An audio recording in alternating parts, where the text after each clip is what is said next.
The place where we were in, they I think the rebel controlled, and they were arresting. They were taking young men, young boys to war, and so they said they would come to every house because the men were no longer there. You see, they just take them. There was no training, and they just go, and most of them don't come back. So I remember my mom saying that when they come, they get our hand for the boys, and they put it like this. If your hand reaches your ear, you're ready to go. They can use it as a spy or as a child soldier. So so every time my mom would be checking, like every mother parent would be checking their child's hand when it reaches their ear. The moment it reaches, you start hiding them. You start hiding them and keeping them in the woods, in the bushes. So through that, I got separated from my mom for many years. We bring you mature topics and engage you in open discussions. We give you a chance to express your views on issues affecting the youth today, and above all, we give you amazing entertainment with the latest hits. This is The Knob. Welcome to the Nob exclusive interview. I'm your host, Anderson, and today I'm privileged to be having one of those amazing gospel artists all the way from Uganda. If you listen to the songs, if you listen to the accent, you'll know that this is not just a Ugandan artist, but this is just another international artist. And today we are going to have a very nice conversation with him. I want him to tell us his name, where he is from, and why he's in Kenya like currently. Hello. It's so awesome to be on this show today. And I'm called Elnai. And so I'm in Kenya because of, because we are family, first of all. And secondly, uh, I came here for the E360 Awards, and of which I was nominated in two categories. And I happened to win one category. That's Best Afro Pop Song of the Year, East Africa. And then the other category that I didn't win in was, I think, Best Urban Contemporary Song of the Year. Yeah, so basically, that's why I'm here, and I'm happy to be again on this show. Yeah. People now understand when I say international artist, I mean an international artist, not just an international artist, but an international award winning artist. And first of all, why the name Elnai? Elnai is a name that I was given to me from my father. So my father passed on before I was born, and then they named me after him. We can say Elnai is your like identical name. Yes, it's my identical name. It's like at the same time, it's even a family name, but it's also my name. Yeah, so if you have my other siblings, they can be called like I have Justin, Elnai, or so and so. But me, I'm Elnai as well, and then my other name is James. Yeah. When people heard Elnai, they thought like Elnai is from Nairobi, because the short form of Nairobi is Nai. Ah. So anybody who's like coming from the other parts of the country, when you tell them like I'm going to Nai, they know that they are going to Nairobi. Recently, I saw that you guys like had a free and fair election in Uganda, which had like a lot of disruptions, which had like a lot of issues. And previously, we have also seen that there have been demonstrations like in Uganda, whereby the youths sometimes before the elections they were demonstrating. So, what is your take on leadership, and how do you feel that the country is going so far? Wow, that's a tough one. One, I don't really engage so much on politics because I try to pay attention much to where my calling is, so that I'm not interrupted. But what I can say generally is that as Uganda, we have not seen any other leadership for many years. And yes, the election went well, and some other people have to demonstrate because they feel like we need something new, and because it's been the same over and over. And usual things, unemployment and things like that, cause youth to become idle. And we know that if you're idle, then you start thinking funny things and go out to demonstrate and things like that. And I think all the people want is some sort of freedom and some sort of employment. And yeah, basically that. Also on that, let's go to youths and politics and artists and politics. Do you think that if we had like musicians who are politicians, do you think that when we give them opportunities like to lead, do you think there can be change in terms of revenue collection and more of education and more of enlightenment of music to people, or how people can receive the music? And do you think that the lives of artists can change when we elect musical leaders? Because I saw Bobby Wine was like also contesting for the presidency. Do you think if you give him a chance, can there be change also to the musicians, or will still have the same problem? I do think that there will be a change because from his experience, like let's say Bobby Wine, his experience, of course, when he comes, let's say he comes into power, the challenges that he faced as a musician is going to make sure that the rest do not face. Maybe the upcoming ones or the current one is going to really work hard to make sure that the ground is okay for everyone. And also, actually, many musicians are getting involved in politics now because of him, because he showed them that, you know what, it's not just, yes, you can do music, but you can still be able to contribute to your country in politics in a positive way. So I do believe that if a musician ever gets into leadership, that actually will be very helpful for the youth and for the music of the country. One of the good things that we just had, I think, this past week was that the parliament passed the copyright law, which we've not had for many years. And so now we're waiting for the president to sign it. Yeah. But generally, the rise of Bobby Wine has given birth to so many musicians getting into politics. We have so many MPs now. And I believe that it will be very good for the future of the country, having new people with fresh blood who has at least the millenniums who have lived both life, at least they're able to come up with new ideas and help us move forward. Yeah. I want to talk about the copyright. Yes, you see, copyright is just like more of politics. Do you think, as musicians, when we have like good and correct copyright board, do you think that the lives of artists can be better? Because most of the time, we always see artists, their songs are big, they're successful, but all of a sudden during the that short period, you'll find an artist, they're broke and they are still asking for support from their fans and friends.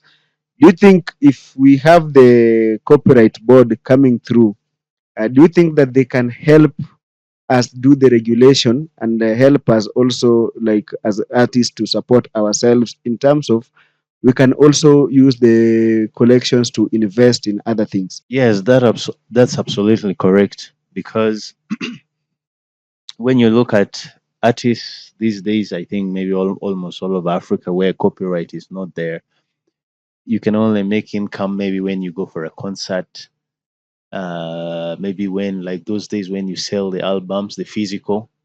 But we're in an era where we are digital, so we are not making any income from our music. You can just get a flash and get someone's music, and that's it.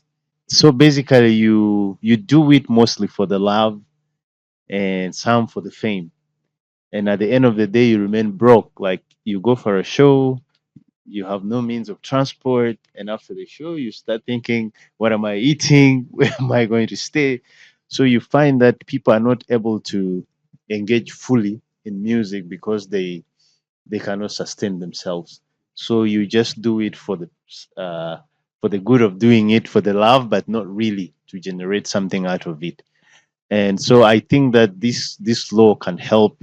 If we put our music out there online, we're able to generate some income and have, you know, people don't play so much. I know the DJs, and I'm sorry if I mentioned this, but I feel like the DJs actually get the upper arm because they play your music and they get paid to do the work. But this guy who took time to write, look for money to go to the studios, doesn't generate anything from it. And also, the other second thing that can make us really earn from it and improve our lives is that we also learn to now produce quality music and good stuff, because now that it is a product that has a market.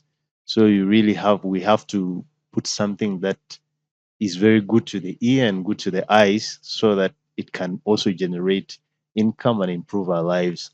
So, and I believe that we can start having very many genuine musicians, artists who focus, because they know at the end of the day I'm able to help myself and I put so much effort. So also on copyright, there was a time when the copyright was still like being pushed in Kenya. That's now when the international music entered Kenya. Why? Because you find that people are charged like having those songs. For example, when there's a bus, any matatu, see in Kenya we call them buses, we call them matatu or matri. When they are playing songs, some of them were, the corporate board, they also have like their own police, whereby they work and look for those people that don't have like licenses to play the songs, because you need to have a license for you to play the song. So that is how the DJs now started playing like songs from other countries. Do you think if that the same thing is implemented like right now in Uganda, because now you are going through the Copyright Act, do you think that is going to change the music airplay of the Ugandan artists? Because these songs, the international song, let's say like Kenyan songs, when they're played in Uganda, the DJs are not copyrighted or the stations are not copyrighted. Do you think that the stations or the DJs are going to shift attention to other countries? I do think, yeah, they may shift attention, but also the copyright laws has to have a part that say maybe you have to play this percentage of your local music. Like maybe some places say 90% must be local music, or 70, depending on what the law says. That will safeguard the local musics, that it still gets the attention even though they play the international music. You have started on a very, very high note, very much more educative. And I would like people to know who Elnai is and how you started music and why did you choose the gospel and the contemporary music? Well, earlier on we were chatting. Elnai is, well, I'm a gospel artist, and first of all, I grew up as an orphan. Uh, I was actually born in Sudan, and then I got separated from my family, and then I got adopted at a very young age. But somehow, throughout, and I've been in the streets before, like throughout my life, but somehow God took care of me. I never went into any, engage myself in drugs or bad stuff. As you know, it's not easy to be in the streets. You end up here. And that kind of encouraged, I think God was protecting me for something that He knew He wanted me to be. So, and then that part of music started growing. I joined my primary school, and then there was a brass band, and I joined the brass band. I started learning how to play the trumpet and some of the instruments there. And then after some time, I stayed with the pastor uh, after when I was off the streets, and he had a guitar. And so whenever he was going for a ministry, and actually he was here in Nairobi, and then he went to Uganda to start a church. And somehow God brought us together, and I lived with him, and he he started what? My work was to carry the guitar. He had a bike. So that's how I started learning. I asked him to teach me the guitar. He said, "Hey, you are still young. You first grow and then you will learn." And but as time went on, he would always have band guys come in the house. They play. There was a guy who was very young, who looked young. I don't know if he was young, but he was young, and he was playing, and I was inspired. I was like, "Hey, if this guy can play, I'm going to find my own way." So I just kind of crammed the way of how he was pressing the guitar, and then I started learning. And so the journey started like that. And I went to high school, and then they made me the music leader. And then even when, and then of course I got into church, and then they also made me the worship leader, band leader, worship, and I contributed as band leader in with other bands as well. And we also had a children's choir, travel around. So yeah, so that briefly, that's my background, and then the musical part of it, how it came up to where I'm at right now. So I think that part from the past is the one that I feel like God said, this is the direction I want you to take. Yeah, because I did try to do other things, but to do them and forget about the music, but it has never worked out. So I have decided to say, okay, this is my calling. I'll keep doing it, even as I do other stuff. Yeah. You said that you were born in South Sudan. How did you find yourself like in Uganda? Just like I mentioned earlier. So when I was born during the war, when before Sudan was separated. Um, so according to the story I had, so I only spent like about 5 years with my mother. According to the stories I hear that I was told, during that time it wasn't safe, and they were the place where we were in. I think the rebel controlled, and they were arresting. They were taking young men, young boys to war, and so they said they would come to every house because the men were no longer there. You see, they just take them. There was no training, and they just go, and most of them don't come back. So I remember my mom saying that when they come, they get our hand for the boys, and they put it like this. If your hand reaches your ear, you're ready to go. They can use it as a spy or as a child soldier. So so every time my mom would be checking, like every mother parent would be checking their child's hand whether it reaches their ear. The moment it reaches, you start hiding them. You start hiding them and keeping them in the woods, in the bushes. So through that, I got separated from my mom for many years. By the time I saw her again, I was 9, and then I got separated again. And then somehow I found myself as a 9-year old, 9, 10 years old, on the streets. I didn't even know where I was. So I stayed in the street for many years until I got adopted by parents, by Ugandan parents, and that's how I became a Ugandan. So I got adopted, and later on they shared with me the stories of everything. Yeah, That's nice. You see, in Kenya, way back when they wanted to take you to school, yeah, that's the way that they used to like see if you are good enough to go to school. So you'll put your hands. If you can touch your ear, this guy is you should go to school. That was how like they used it. And but now I'm also shocked that other soldiers from other countries, the rebels, like are using that the same way. Yeah, as a child, like being born and raised like in a chaotic environment, like how is the trauma and how do you overcome that? keeping myself in God is one of the reasons, because I have many friends that I grew up with, and I have seen some of the directions they took, and it has not been helpful to them. And for me, and I say that, after growing up and realizing that, hey, I am supposed to have a real parent, I'm supposed to have things like that.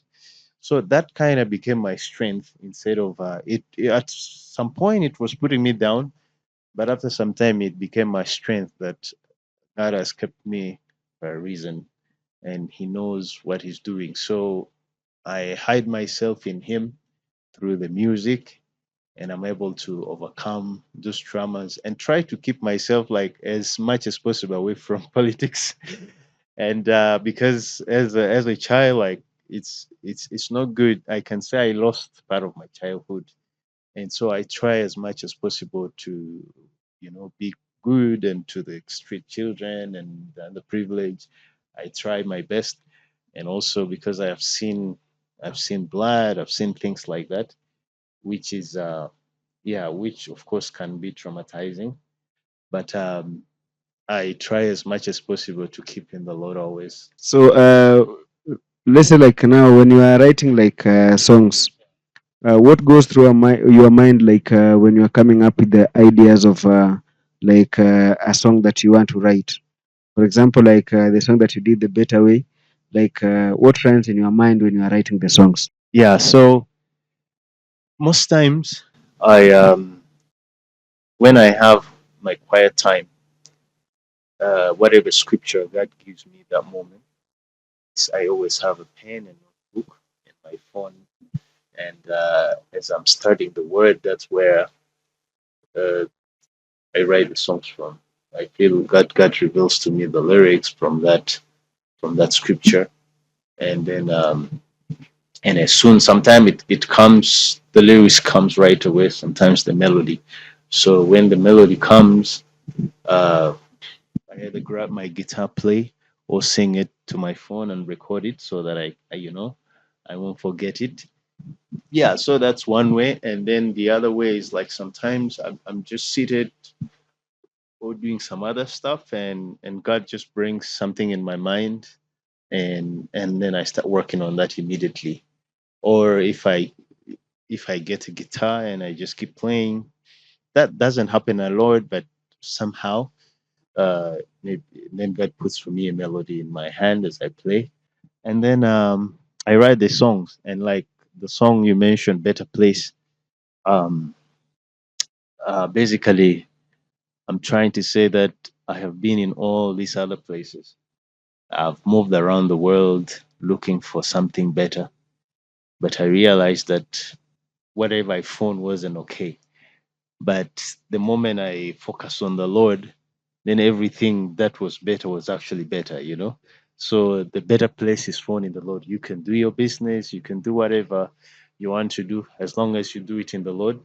That's the safe place you can have, yeah. Right now, we have seen that the AI is trying to take over in terms of music writing, in terms of music production, and we have also seen songs done by the AI, like going rounds, like doing rounds in the internet and also being played in the media.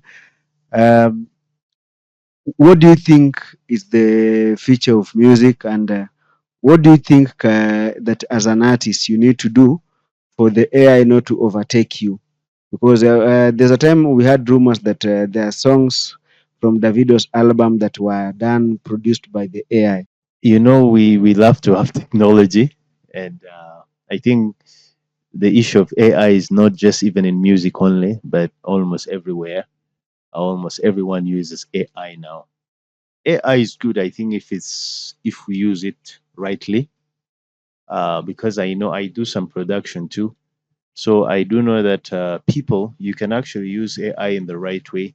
You can do your work and just maybe can master for you, or do some other few things, and that keeps your creativity alive. That keeps the real you alive.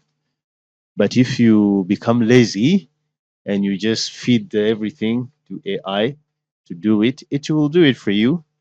But somehow you cannot, there's a way you will know that this is AI, because we are humans and we need that.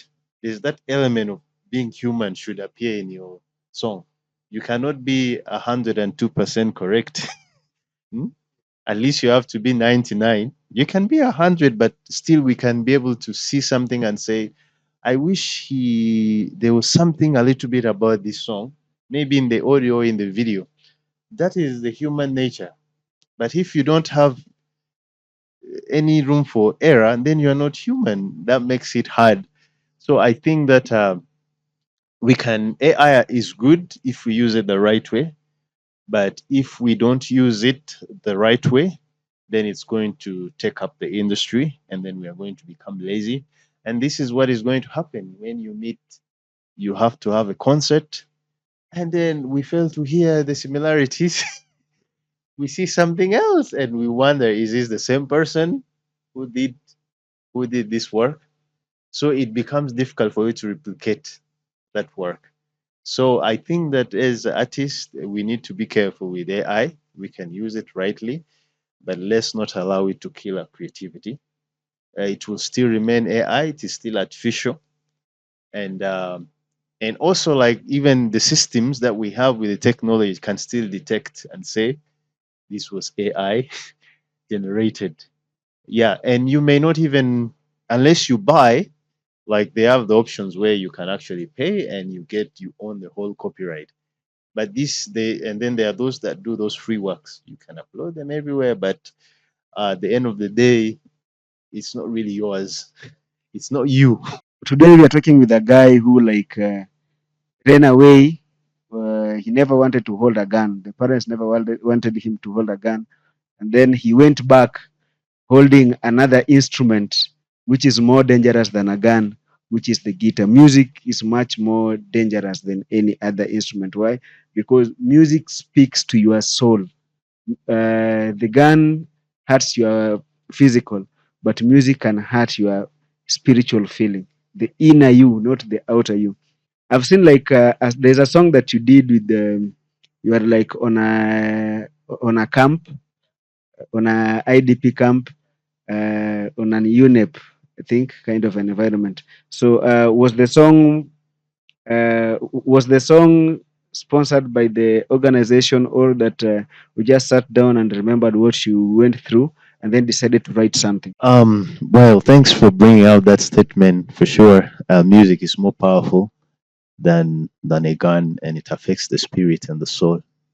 As I mentioned earlier, because of the stories I have, my background, it affects me when I see children uh, losing their childhood. As a child, you should be able to play, you should be safe, you should be with your family, you should go to school. So one of the things I do is I go to orphanages and to the streets in Uganda, in many places, and refugee camps, and I try what I can, and as a way of giving back and giving hope to another child out there. Because if it wasn't for other people who also tried to help me, give me hope, it would be different. Yeah. So with that song, I went to. I always had that dream. I want to really, encourage other children. So it is like northwest of the country. So I went up to there and I try. It was during COVID when I first went, and I was unable to go to the camp because of COVID restrictions. Yeah, so we had to plan again, and so it was basically my initiative to reach out to the children and raise awareness that I know that the government of Uganda and governments of Kenya, they really are doing a lot with refugees, and sometimes it's overwhelming. uh, so trying to raise awareness and giving hope at the same time. So I just went out there and did the song and encouraged the children and the camp and the refugees. And yeah, so it was basically my initiative. Of course, I did have some few people who came along to help me. And when I went there, I found the children, they were a little bit organized. They were trying to do something. So I was like, okay, we can do something. We met a little bit and trained them and did that song. Yeah. There's somebody watching you there, outside there, and this person can be your fan, or this person can just be just a random person. They're feeling like they want to give up on that thing that they're doing. Some of them are like in the battlefield, just like where you left, because the battle is still on. People are still fighting one another. And based on you that you have experienced, I always say most of us we have not like seen fights. because we always talk about fight, we always want to initiate fights, but we have never been into those kind of environments. I would like you to advise that person who thinks that number one, fight is the solution to everything. I also want you to advise that person who is in that battlefield and is like losing hope that I'm not going to be anyone.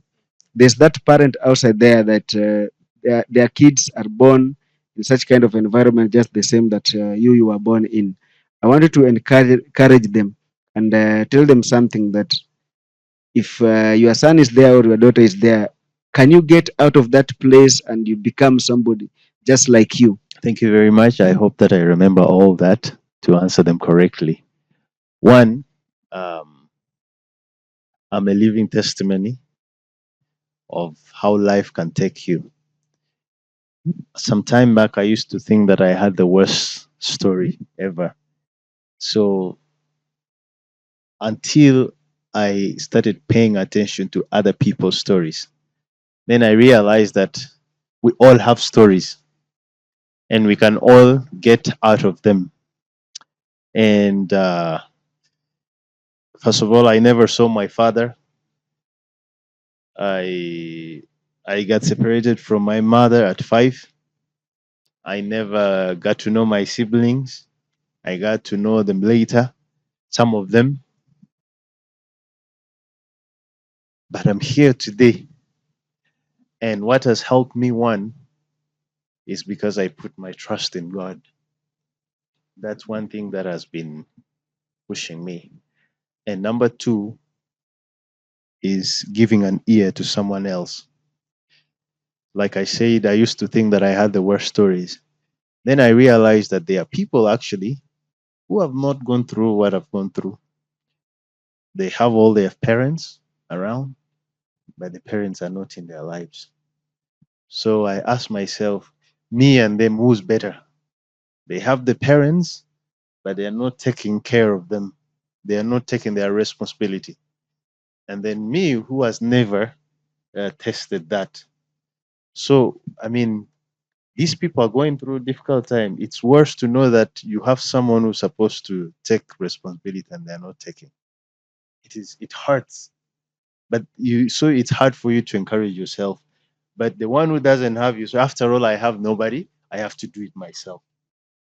So you work hard. So what I'm trying to say is that everyone has a story, whether you have not gone through what I've gone through, everyone has a story. And we all have a way that we can get out of it. And you see, if you first of all get to know God, God knows everything. When you look back at the stories in the Bible, all the big figures, they went through difficult times. Even those who had families, David, Joseph, but at the end of the day, they became very prominent people, even though they had that background. So one of the things that I used to say is that, oh, I'm an orphan. I wasn't listening to other people, and I wanted sympathy from people. But then at some time, God said, "Hey, you came to me and I said I'm your father. Why do you have to think? Because I'm the father of your father. I mean, as long as you have me, you have everything. So you do not have to worry anymore."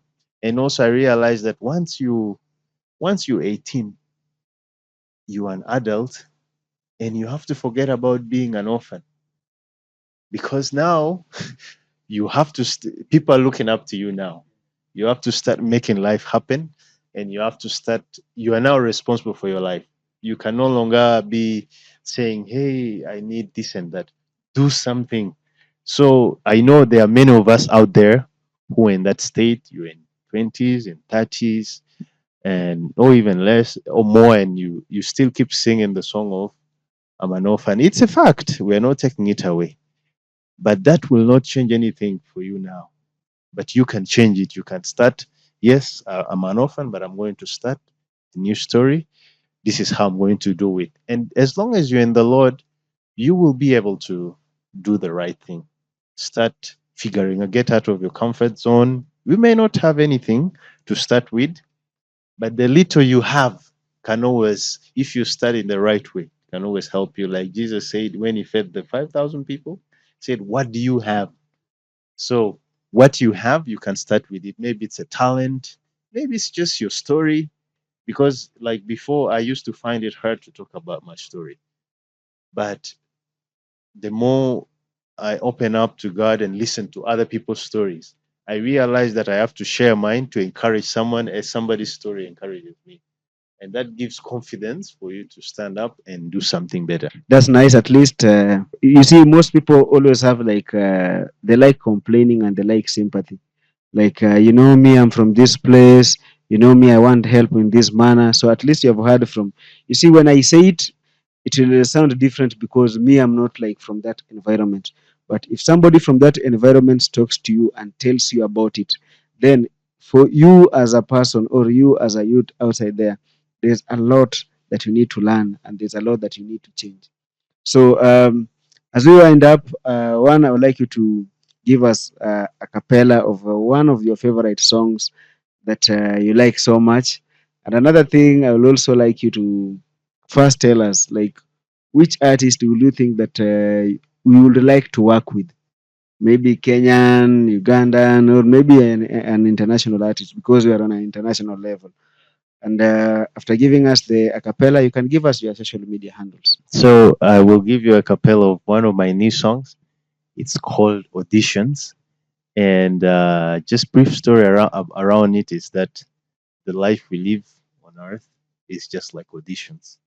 Like you can go for fashion shoot auditions, or you can audition for music or something, and then the judges will pick the right people. So whatever we're doing now is an audition for heaven or hell. So if you pass through, you go to heaven, and if you do not pass through, you go to hell. This is how it goes. Mr. Christian, be mindful.